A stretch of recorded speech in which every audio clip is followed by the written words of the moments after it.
Alrighty, we're here with the show and tell, and I think Greg wanted to start us out. Yeah, I asked because I was anxious to show some pictures from our trip last month, and we didn't have the projector, so I wasn't able to do that. I presume everybody online can still hear us well. Thumbs up, very good, perfect.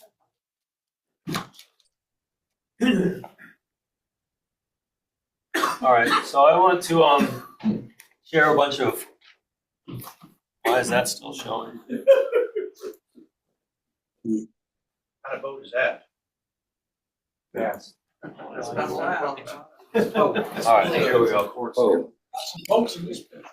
How are you flying boat? Flying boats? So in late May, Jean and I took a trip to Denmark. It was all focused on maritime things, museums, harbors with old boats and whatnot, but also visited a lot of my friends that I made when I lived there back in 2001, 2002. So it was a very packed 10 or 11 days. I'm not going to show the whole 10, 11 days in one meeting. I'll spread this out. So we'll go over the first few days today.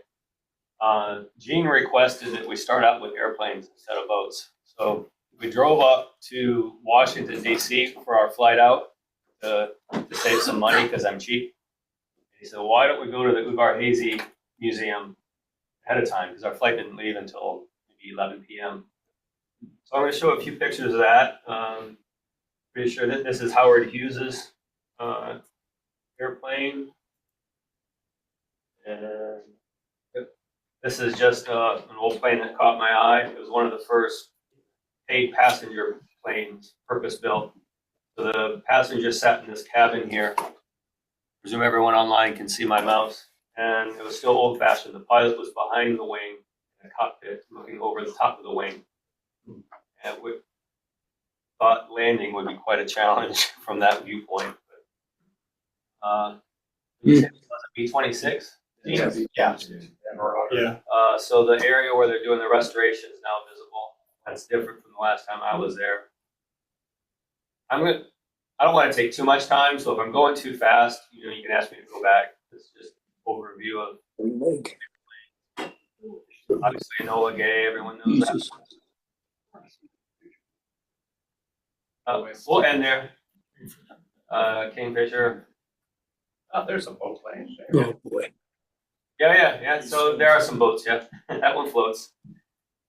All right. So after dinner and a long flight to Denmark and checking into the hotel, first order of business was to have a beer. And what better place to have a beer than on a boat? The whole point of the trip. We stopped here at the Tipsy Mermaid Bar, and that was our view over the water. This area, there's actually a very small island, water all around. That square was the trading center for everything related to Norway, Iceland, the Faroe Islands, and Greenland. So all the trading to those places happened here. That's an old warehouse from that era. And so instead of trading now, you just see a bunch of hard bodies sunning themselves. Not so bad. First selfie. All right, so while we were sitting there, Jean said, "What's that over there?" I said, "Well, it's funny you asked. That was on our list of possible things to do." And I decided, well, it wasn't related to boats, and we had a pretty packed itinerary, and you probably didn't want to climb up a bunch of stairs. He says, well, I'm not interested in stairs, but I'm interested in a good view. So we went over there. This is just a stock image. You can see the staircases around the outside of the spire. So we walked all the way up here to get a good view of Copenhagen. To get there, we had to walk past the opening to Newhound Canal. Mm-hmm. Used to be a pretty rough neighborhood, but now it's just a whole bunch of restaurants and nice shops. Very colorful buildings. But we didn't walk along that yet. We turned right to get to that tunnel. In doing so, we passed by the Christianshavn's Ferry Cafe. We didn't go inside, but I took a picture of it because ferries feature prominently in this trip, and I like the nautical theme. And I don't speak Danish, but I know a lot of the Danish I do know is related to food because you don't want surprises when you're ordering things. So this is fried herring and salmon roulets, but we didn't try those. So we are now on the tower of the steeple of the church. This was an accidental picture. Accidentally hit the button, but it was a good accident. That's Gene's foot, and then you can see how far down the trees are. I don't like heights, but the railing's high enough. I didn't get scared walking up and down it. This is Gene saying, "What the heck are we doing?" And I said, "This is your idea, Gene."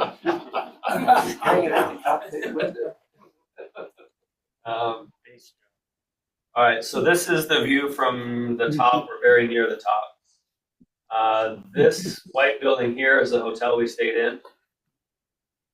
This is the old customs house. This is the Tipsy Mermaid where we were having our beer. So that's the distance that Gene spotted this tower from. This, you can't really make it out, but this is where the King's Palace is. This is Frederick's Church, which will go up later. There's some tour boats here. Those will show up later. Not later today in future PowerPoints, but moving on. There's Gene smiling now that we're headed back down. All right, so now we're back to the canal. And we were going to stop for lunch, but we'd snagged heavily on the plane, and neither of us were very hungry. And we were behind schedule. We moved on. Gene likes to tease me about the schedule, but everything worked out pretty well. Go to slide of that. And I won't. I will.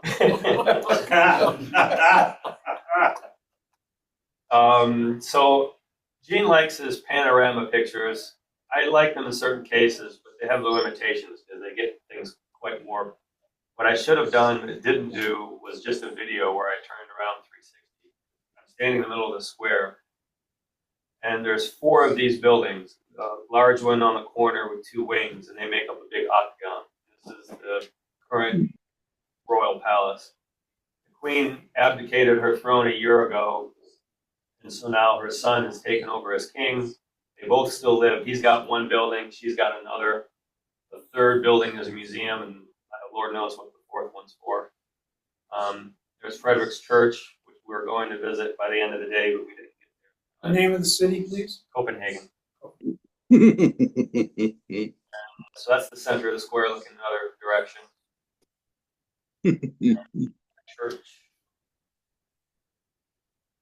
All right, so in 1860s, Denmark declared that Schleswig-Holstein was theirs officially. It was unofficially theirs already, but they put it into their constitution, which angered the Prussians and Austrians.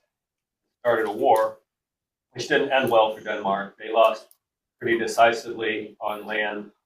They did have a very successful naval battle, so this is a tribute to their success at sea.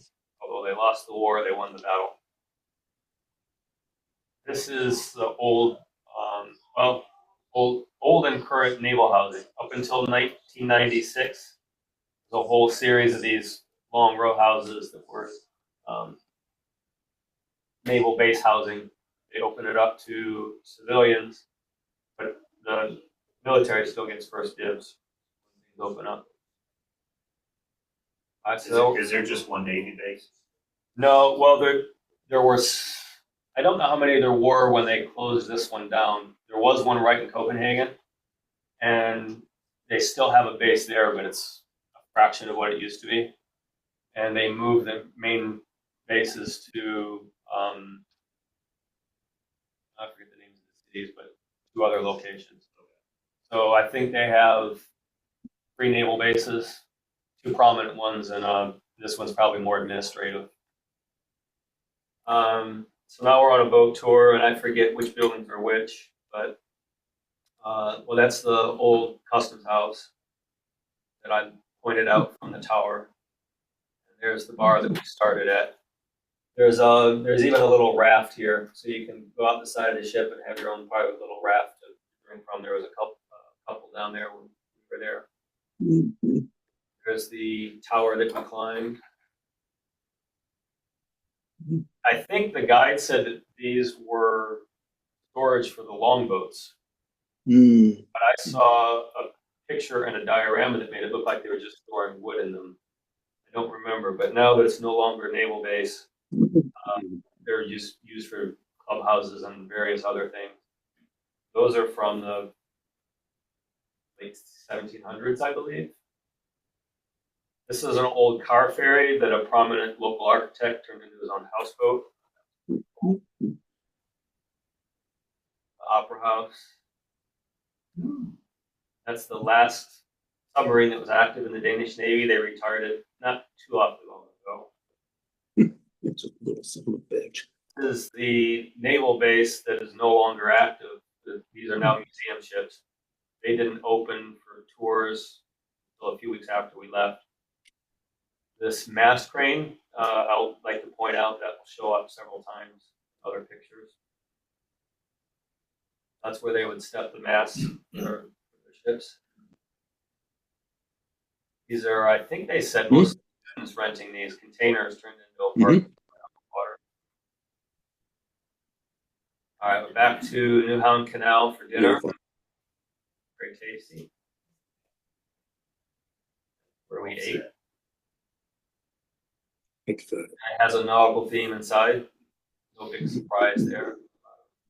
Nautical boats. All right, so we're on to the next day. Because of my meticulous schedule that Gene likes to tease me about, I knew that the church opened an hour before the War Museum did. So since we missed it the day before, we popped in there. Frederick's Church. When I was there in 2001, I was hoping the sign was still there. There was a sign in the lobby that said, first in Danish, but I'm translating it, says tours to the top of the dome at 1 and 3 o'clock precisely. And then in English, it said tours to the top of the dome at 1 and 3 o'clock precisely. And in German, it said tours to the top of the dome at 1 and 3 o'clock. Period. In German, you don't need to say precisely, it's just implied. All right, so after that, we went to the War Museum.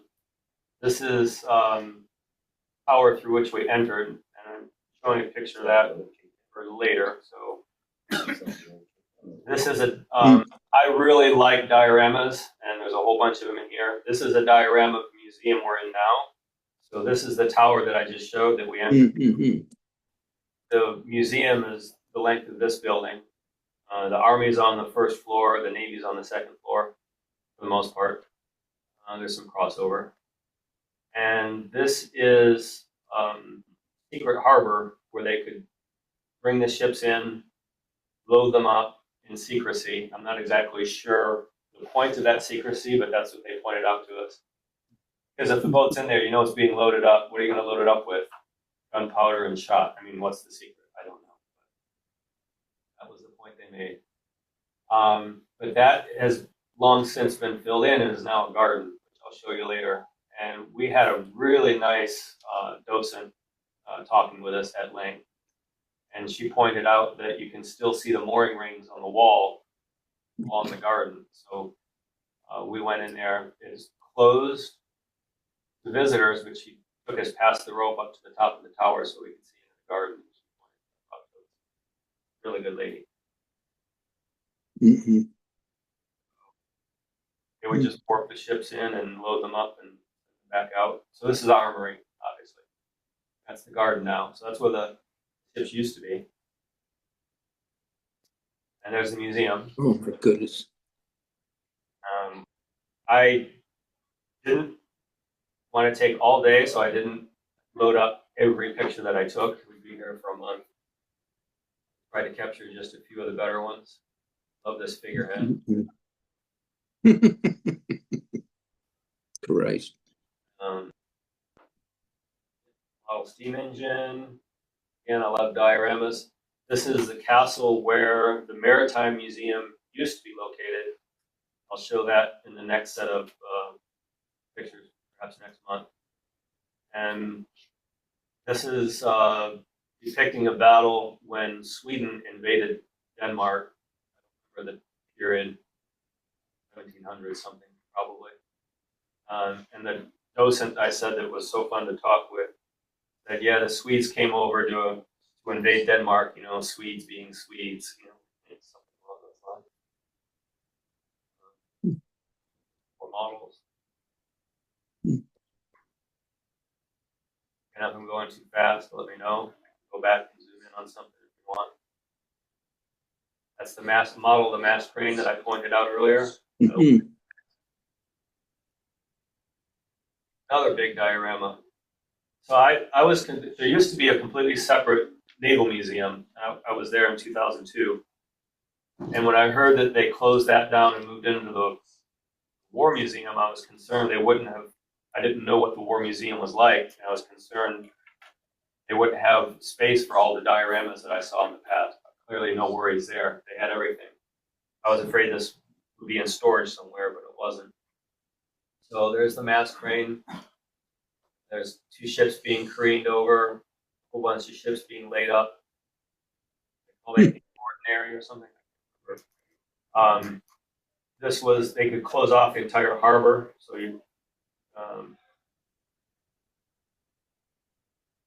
anyway, this close up of the ships being careened. I'll show another picture later. 3 ships being built along here. This was a man-powered dredge. Well, I guess they put men in those things like hamsters on a wheel. Got them running and dredge up the harbor. These are the ships that are laid up. You see the masts and yards are down. They said something that didn't sound quite right to me. Like they'd build a ship and they'd only use it for like 5 years before laying it up. They were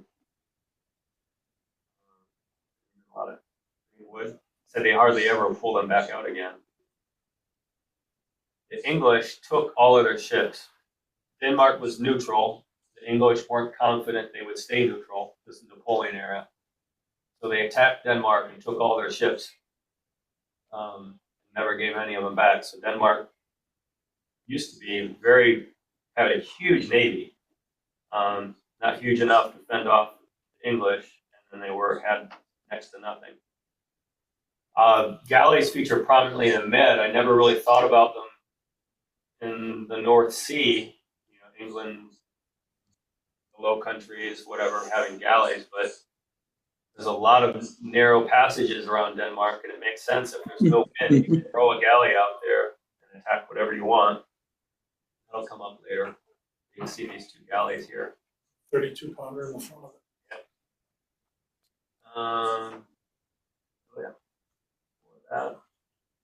These are the ships under construction. There's one keel just laid, one almost ready to launch, and one framed here. And then in the background,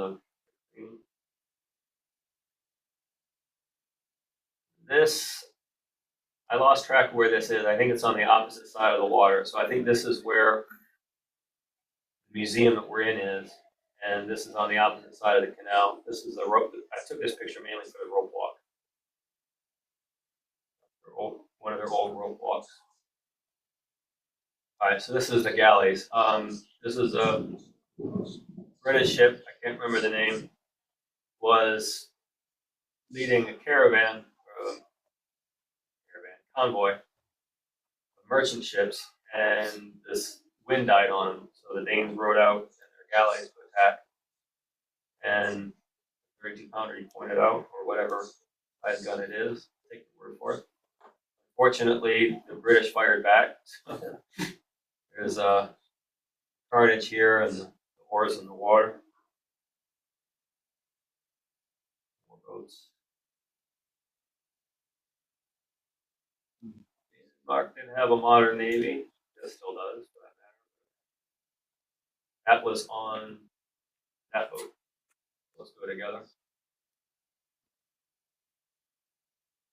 All right, there's a diorama of the naval base. Again, same one we were looking at before. There's the same mast crane, but fast forward 150 years or whatever.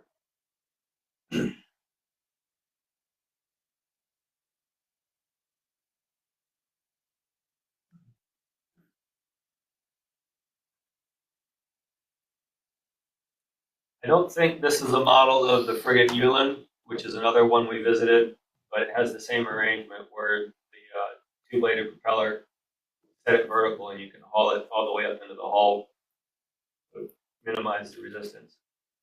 Also, pretty nice stand. Those are the old mooring rings from when this was water instead of a park. All right, so this is after the War Museum. This is a guy who gave me a tour of a boat that's a sister to the one that I'm working on now. Johannes built this boat 20 years ago after plans from one from around the 1920s. And so it was a gray, windy day, but not horribly cold. Our skipper smiling despite getting blasted with a bunch of spray. I told him if he had any to bring some lighter weight, preferably synthetic pants, but he didn't have any, so his jeans are getting soaked there. I offered to switch places with him. He said no. That's Johannes, and we're going pretty fast. I mean, I don't remember how long it took us to get from here where we started to where we are now, but we were quite along. He said the wind was in a perfect direction, so we could just go out on a reach and come back on a reach, no tacking. Don't have a picture of the boat he sent me. Sent me a picture taken from away from the boat that shows how beautiful it is, with all the sails set. On a lighter wind day, you can put up 4 or 5 sails. It's got a jib, a foresail, main, topsail, and probably just those 4, I guess. You can spread a lot of canvas. Today we only had a jib, and the main had 2 reefs taken in.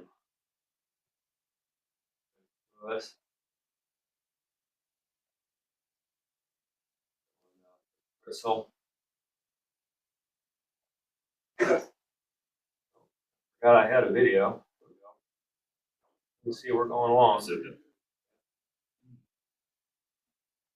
I really like this photo. I didn't intend to get this lighting, but the lighting turned out really great. This is the Roskilde Cathedral in the background.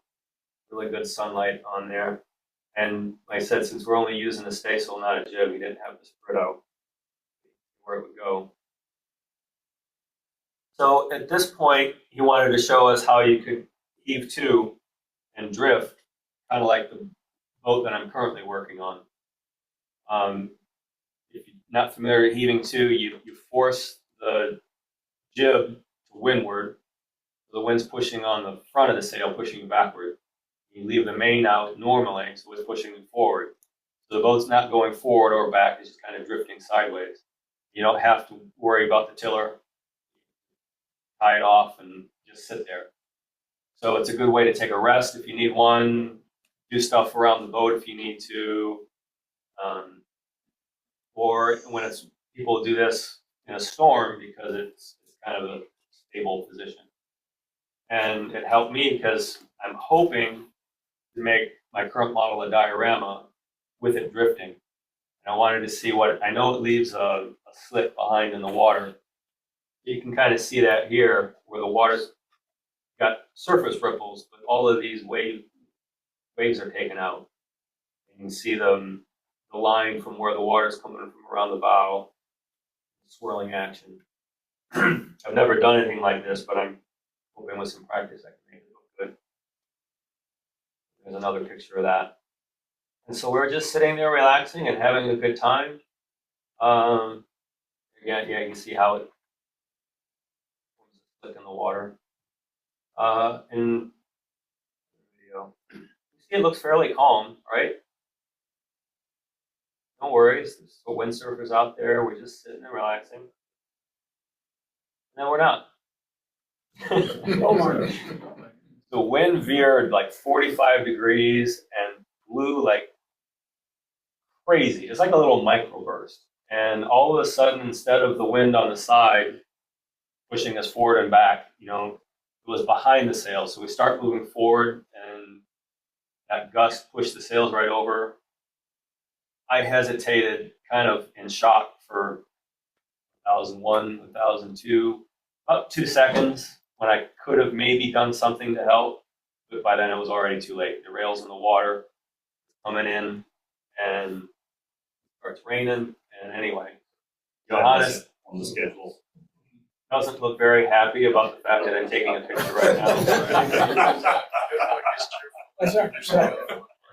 Well, at this point, he's standing on the keel, because the water depth at this point was probably about, what was it, 15 feet. 15 feet Well, or so. 15 feet, yeah. Okay, so he's standing on the keel. Oh, yeah. So we tried, I'm sorry if this whole presentation is going on too long. We tried for about 20 minutes to get the boat upright.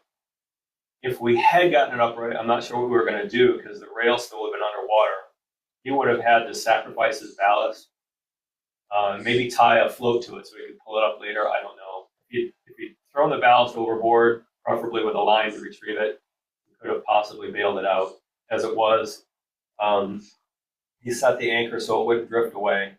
These windsurfers came, making a long story short. They tried to help us get it upright, failed. They went out and fetched the boat and took us back in. Johannes set the anchor so his boat wouldn't drift any further. And later his friends took him out in this boat to haul it back. Obviously they had to go slowly. Then they rigged a pulley up to the mast of this replica Viking ship, because we're at the Viking Ship Museum, and used it as a crane to haul his mast upright, and then he could pull all the ballast and other weighty objects out and set to bailing. Now, during all of that, Dean and I were in our underwear and towels in the break room of the local sailing school, while they tried to dry our clothes in what must have been a very inadequate clothes dryer, because it took about 4 hours. And Johannes called friends to bring dry clothes, and they made coffee for us. And eventually the sailing school people showed up while we're still sitting there, not much more than towels. They fed us some pastries. Everyone was very nice. Need to send them an additional thank you. And so by the time all this was over, all the restaurants had closed. Made do with salads from 7-Eleven, made our way back to the hotel. Anyway, that's the end of it. Thanks. Are you going to feature this in your next diorama?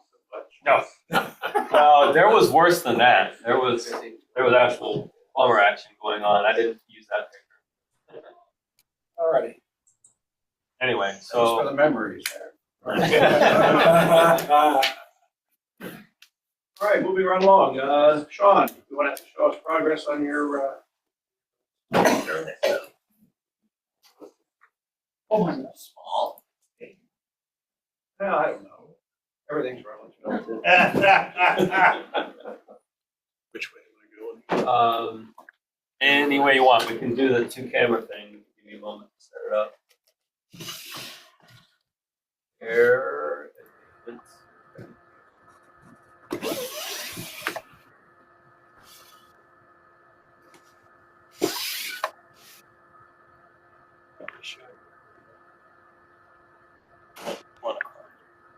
Here, or better yet. That's pretty good. All right, so progress. Last month I brought in just the rudder. So right now it's just temporarily attached to the hull. What screen is that showing? Which one's not? The small camera. I'm seeing your face, Greg. Yeah. Okay. Yeah. All You right. need to highlight the other camera. I was just going to get rid of this share then. Okay.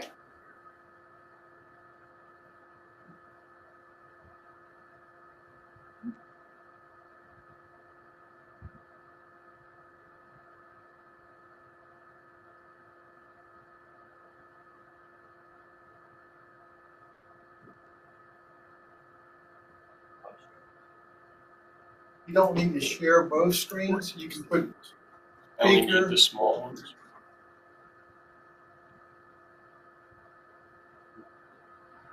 that's only showing up on.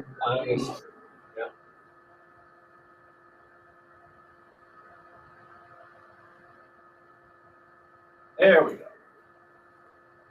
Now you're on. All right, so last month I brought just the rudder in. I had some of the pintles in place. I have now finished the rudder. I have one coat of poly on it. I still need to sand it and then put 2 more coats on. But I started. I talked about last month that this step is much further in the build process. If you look online to the instructions, I decided to do it now because I have more. Normally, this model is sitting in my power arm upside down.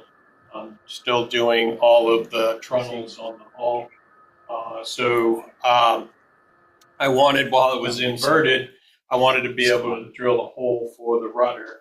Because if you look at the steps, it tells you after you've got the interior all done for the decking and everything, then to turn the model over carefully and then drill the hole for the rudder, because the rudder is several chapters further out. I wanted to do it now while I have it inverted in the power arm, so that's what I've done. You'll see I have drilled the hole for the rudder. I have one gudgeon. It's gudgeon, right? Gudgeon. I have one placed permanently on the hull. You can see where I'm manufactured a second one. I still have 3 more to do, but all the pintles are done. All of the strapping for the rudder is completed. I blackened it, and like I said, to protect it, I've got 1 coat of poly on it. So the rudder is essentially done except for a couple more coats. And then I also, from the last time I actually brought the model in, I have made a scraper to be able to scrape the lower molding for the starboard side. So that lower molding is now all in. My next step will be to put the scroll work and the upper moldings on the piece, and hopefully start the trunnels on the port side. I've been slowly rebuilding my stock of trunnels to be able to do the port side. So that's my progress on my model today. Brush on the poly or airbrush? Brush on. Well, I'm particularly interested in it. Oh yeah, I forgot about that piece. Thanks for the It makes the reminder. entire model. Yeah, so the whole model exists for Gene.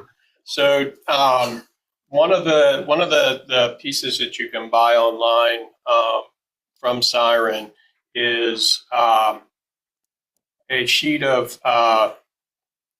it's not hardwood, but it's a fiberboard, I guess is the right term for it. So there's a fiberboard that has the ship's horseshoe as well as the butterfly for holding those sections of the frames, or the stern post and the stem post in place.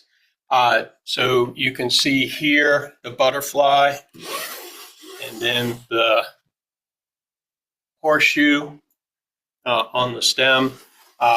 Those were made in brass by Gene. He took the hardboard or fiberboard pieces that I had bought. He was able to replicate it for me in brass. So now they're brass. So thanks for the reminder, Gene. And again, thank you for doing it. I prefer the look of brass. There's a little bit of brass sheen still on it with the blackening. I just think it looks more like metal than using the technique that they talk about in the build of taking the fiberboard and using pastels or something to kind of give it a metal look. This is metal, so using traditional materials to build it. Are you going to copper the hole? Or? No, it's going to stay. So the era that I'm modeling, this is during the American Revolutionary War. Only pearl of the Niger class was coppered. The rest of them were talloed, and I'm not going to do that. But it will be masked, actually. someday, many years. How long have you taken so far to build This this? is 3 years. 3 years. It'll be 3 years. Yep.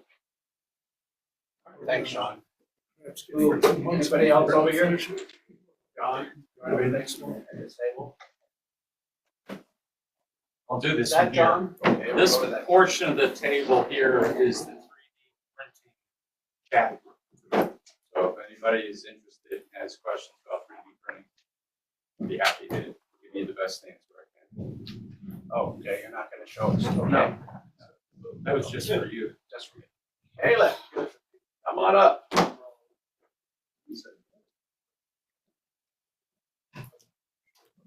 No, it's the monitor movie. Oh, the movie. Yeah. Oh, It sounded like an IMAX. It says it's thunder and you like it. It's crazy out there. Yeah, it's thunder. It's real thunder. Close the doors. Got a little more. There we go, finally. Okay. Okay, so far I've done my sanding and curving on my Dapper Tom / Harvey kit, Baltimore Clipper. But like me and John actually managed to do this together because I worked with him in the taco stand over the last few weeks with Tim as well. As of right now, I just need to get the like fencing here. Just need to sand. He says I should do it in an X-Acto knife or maybe like a sander, but an X-Acto knife would be a little more dangerous. Like I would need some supervision. And then we'll, Standby nurse. You still have your fingers. yeah. All right. And then we have to make a base, and then we'll continue working on the boat. And then I got my model of my dory so far. I plan on planking it next week. I managed to plank, glue the bulkheads, and I used some strings to hold it in place. I usually get tired of holding it in place. My fingers. But what I do know is that one flaw I did, I kind of mislocated and deformed the stern rope here, which I'll probably get to here soon. But then, but the bow looks more straight. Good. And then I have my ship painting, my second one so far. This is a painting of John's lighthouse tender beach. Very nice. And what should some of my paintings be on display? What do you think, G? Well, I think that should go in the taco stand. Yeah, well, that would be a good Well, idea. my painting of the Empress of Ireland last meeting is framed. Yeah, Maybe we should. I think we should do that. very nice. All right, thank you. All right, who's next? Going around the table. All right, Don.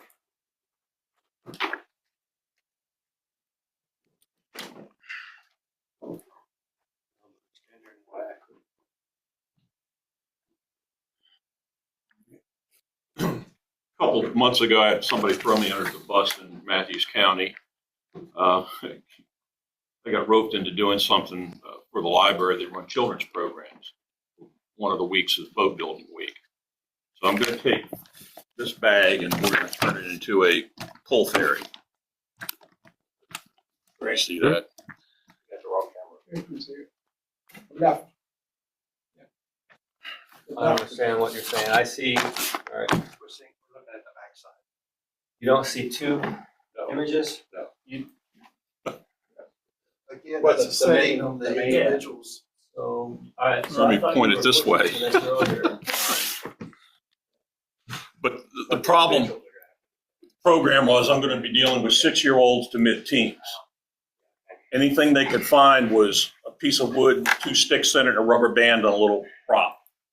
No challenge to it whatsoever. And I said, that's not going to work. So I decided to come up with something. I searched long and hard. The answer was in last month's newsletter. Fairly simple. The there were two or three ferries operating similar to this in Matthews County, one from Gwen's Island and one across the Piankatank. And there was a smaller one on some creek. These are used all throughout the United States. So I just pre-cut everything. Everything's in the bag. So give the kids a bottle of glue and some basic instructions, and hopefully they'll have something that's historically accurate. Now, this ferry would have two pulleys up here on the thing with the line running through it, and you would pull your vehicle across with your own power to the opposite side of the creek. So everything's real simple. I pre-cut everything to size. We won't have to use a lot of sharp objects and maybe a touch of CA glue, but I'll have some acetone on hand. See a bunch of kids. We've done that before at Matthews. But yeah. So instead of using brass fittings, I used cardboard to simulate the metal brackets for the pulleys. I haven't got the pulleys on there yet. I may not put them all. We just may put some eyes in there, something real simple. But it'll give them something to do. It won't take 2 seconds. So that's all I have. Really creative. Thank you. All righty, who else? Dave. So this is after the model shipways longboat. Chuck Pissarro was really kind and laser cut the bulkheads in boxwood for me, and everything else is scratch. And I've been kind of struggling with it. I haven't actually planked anything with a bow and a stern in about 20 years. And I thought I remembered how, but it's finally all coming back. This is typically in a scratch build where I'd say I've learned enough and I restart it. But I can't really do that because I need the laser cut bulkheads the way this is built. I may be able to pop out one or two of the planks, which unfortunately are a little too clinkered. It's 1/32. If I sand them, I'll sand through them and save it. I'll know pretty soon, but I'll at least finish the planking, but bring back how to do it. All right, what scale is it? Yeah. That's a great, actually, it's 148. Right.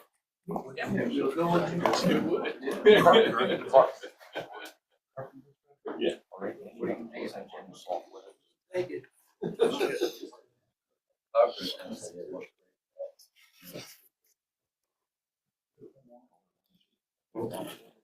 What I brought to you today is a second version of what I call my St. Paul's shipwreck on Malta.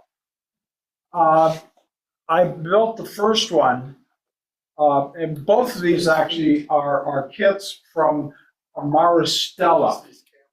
And I watched always for another version, and lo and behold, this came into my possession last summer, and that is as a kit. And I've discovered that this second version is longer by at least 2 oars worth.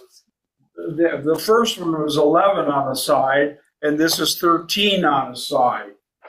Now, what's really important about this, in the book of Acts, in the 27th chapter, there's the story of Paul and Luke, by the way, the writer of Acts, telling finally they were sent off to Rome after appealing their arrest for a trumped up charge.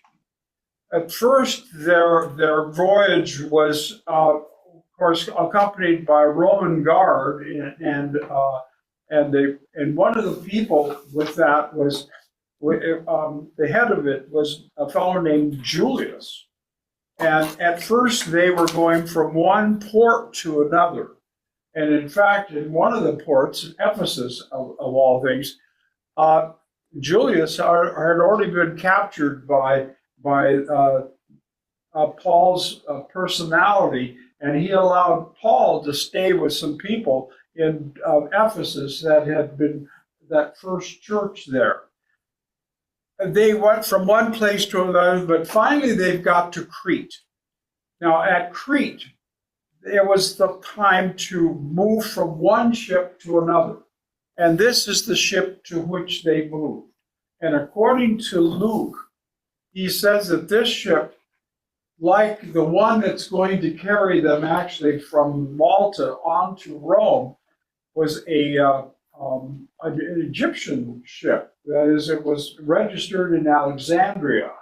And without a doubt, it was carrying big jars of grain.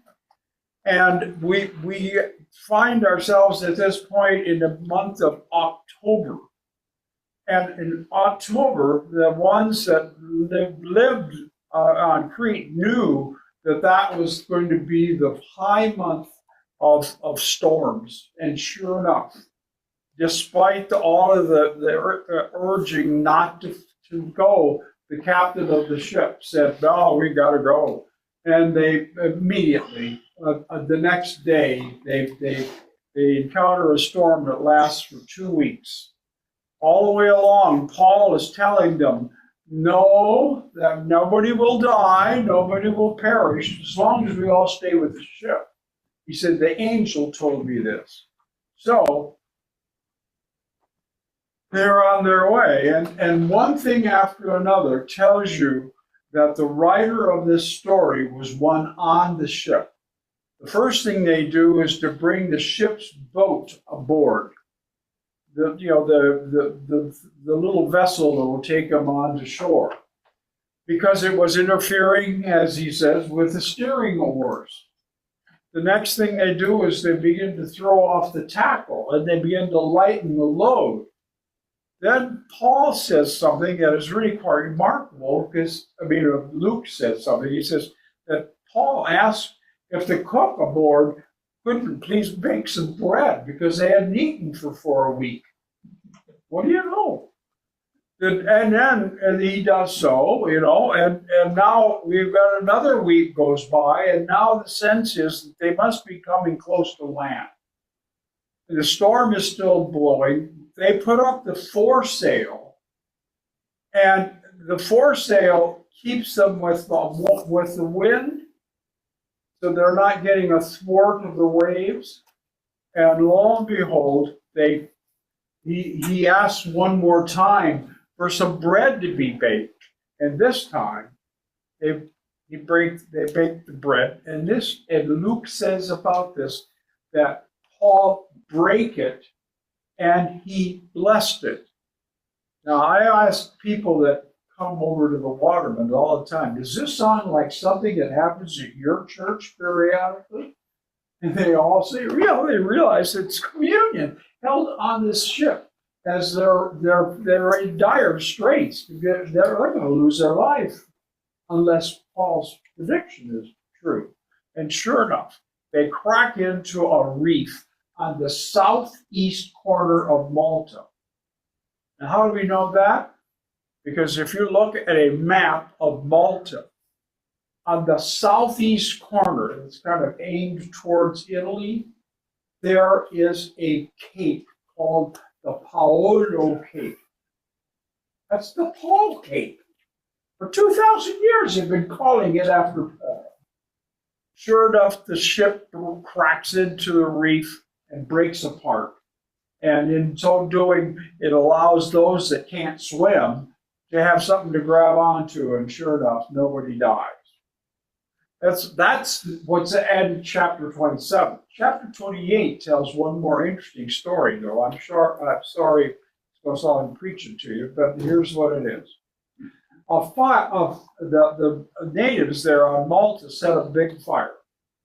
And sure enough, come out of the fire, there comes a viper that latches on whose hand? On Paul's hand. And the natives say, oh, this must be a really bad guy. He's just got rescued, from certain death. And now he's going to die because he got bit by this snake. Well, they'll look at him. He doesn't swell up. He doesn't faint. He shakes the snake off into the fire. And now they say, he must be a god. So this is my my Liburnian ship that must be what Paul was on back first century. All right, thank you. Anyone else in house have something to share? All righty, moving along online. Mike, how about you? You got something for us this month?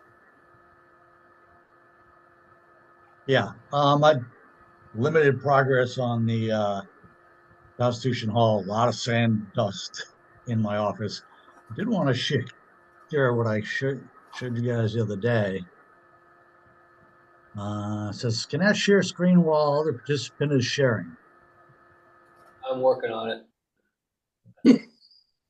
So it's turned into a scratch bill. As I said last month, I wasn't thinking that planking that came with the kit was the proper thickness. Turns out it's about half as thick as it should be. So I'm actually about to start making ceiling planks, possibly after the meeting. But I found an online calculator that allows me to convert from real size on my drawings of the Constitution to scale size. And it's at goodcalculators.com/scale-conversion-calculator. And you can either go from real size to scale size or scale size to real size. You put in your scale factor, you put in and this is the case I'm looking at on my screen, is scale size is, a real size is 7.5 inches for the first couple of ceiling planks. And that converts it at 1:93 to 0.080645 inches, which is more decimal places than I need, but it also will convert to millimeters and centimeters and kilometers and inch yards and miles and such. So I was able to calculate my deck plank, planking, my internal planking, and then I was able to take my overall dimension of 2.85 inches and find out that that's 22 feet of hull section that I'm actually modeling. So really cool tool, particularly for anybody who's scratch building or making enhancements to their model at scale. And since I can't share it, I will just leave it at that. It's Yeah. Can Send you it out send to us. sharing for us? Mike, I got your email with it. It'll be in the logbook. okay. Cool. It's a really neat tool. I was doing an Excel file and writing formulas. Then I'd go and calculate a second plank, and it's like, well, how did I write that formula? What order did I put it in? This tool just does it all for you. Pretty cool. Greg, can you share? Did you have something to share, Mike? No, just a lot of sanding. Okay. All righty, thanks. All right, 3 months from now, I'll have a lot of planking on it. all right, how about you, Mr. Coffeen? Got something to share for us, Bob?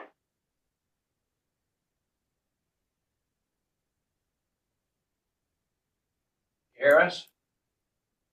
Do it, buddy. Figure it out. All righty. You can do it. All right, how about Mort? Yeah, I do. I did a little bit of work on the stern. That's basically finished. I have to add the two goddesses on either side, which I'll do. And I added an extra grating and stairwell, which was not included in the kit. But that's a space on the deck. The rest of the deck is all either planked or finished. But according to the anatomy of the ship, there's a ladderway and a grating there. So I added that, but I don't like the way it came out. So I'm going to take it off and make another one. And that's about it, really. That's where I'm at right now. Looks good. Looks good. All righty. Thank you. All righty. Let me see. Bob, have you decided to share anything with us? All righty. All right. How about John there? Just very quickly, I'm still working on Ajax. And right now, I'm just beginning the running rigging. So it's a terrible mess of sticks and strings. I have quite a ways to go yet. Most of the standing rigging is completed, as is the figurehead, but I have not mounted that yet. But right now, I'm just right in the middle of the mess of running the running rigging. I figure another 3 months, I'll have it done.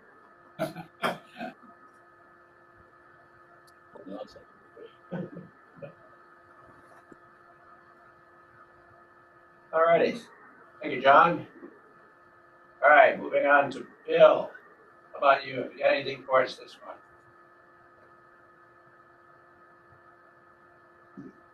You unmute yourself. Yeah, I do have something to show. I know you guys are familiar with monitors. I mean, you had a very famous one in your neck of the woods during the Civil War. I'm building. Can you see this? Let's see. Yes. Yeah.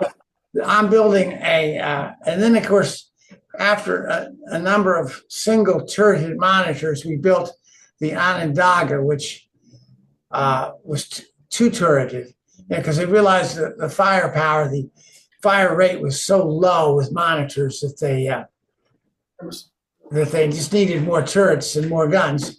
So, and then eventually, very near the end of the war, they came out with monitors, of which this is one, the Monadnock, and it was one of, I think, 6 monitors, of which only one made it into the war, and it was the Monadnock. So I got the plans from the archives, and I'm building this one, and there's a lot more that needs to be on there. There's a hurricane deck and lots of other stuff, but I thought I would show it.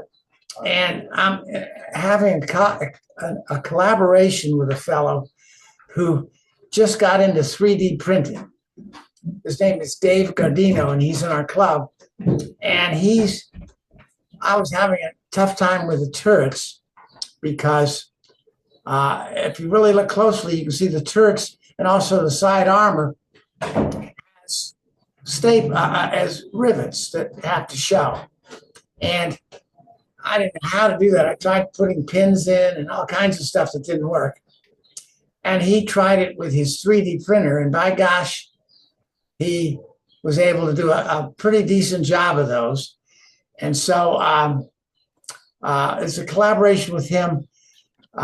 We did these air scoops or whatever these are called, but we didn't like them, so I built some different ones. But I'll show that in a future visit. Thank you very much. All right, thank you, Bill. Looks good. Well, thank you. All right, Kevin, are you still with us? Yeah, no, he's hiding from us. Okay, who else? We had Joe. Good morning. I got waylaid. I'm sure you can't see my face too well because of the lighting, but I got waylaid by the Phil Emmerson and another colleague to help restore probably an 80 or 90-year-old 3/8 model of a Hudson River schooner. And I thought it was going to be an easy task where I just show the individual how to rig it and restore it. He's actually a tremendous restorer of musical instruments. And to make a long story short, I am knee deep in that task right now. So my Niagara project has gone by the wayside. And I, along with Ryland, are working on the Speedwell kit, which is a group project of the New Jersey group. And that had to go by the wayside. So today I have nothing to show, but I learned a lesson, and maybe it'll be instructive when I get this restoration of the schooner to a point where it's photographable, to talk about the dilemma of how far do you go when you have what I'll call an old model that's actually pretty remarkable, but on the other hand, lots of error, and how far do you go with it? So I've been struggling with that, but I'll end by just saying maybe that would be of interest to somebody in the future. Whatever you're comfortable with. I'm sorry? Whatever you're comfortable with. Okay, thank you. Thanks, Joe. All righty. Last call for show and tell. Kenny, going once, going twice. Well, if that's it, then we'll call it, and thank you for joining us.